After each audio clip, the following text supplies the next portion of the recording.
As young New Zealand made use of its resources, increasing tourism convinced many that protecting the country's precious natural areas was important, not just for their beauty, but for public enjoyment.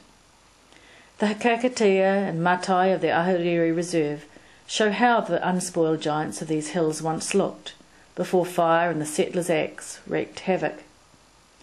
Loss of forest all over the South Island meant the tiny remnants of original bush left on the Port Hills became highly valued. One person is central to championing the preservation of the Port Hills for public use. Henry George Ell, known as Harry, was born in the young colony and spent 40 years driven by a consuming passion for the hills beyond his city. Ell was a complex man, enthusiastic and sometimes impatient with those who didn't see things his way. If he were alive today, we'd call him an activist for his commitment to social change in the fields of health, education and employment. He was a soldier, a printer and a member of Parliament. Ell's visible legacy derives from two pieces of turn-of-the-century legislation.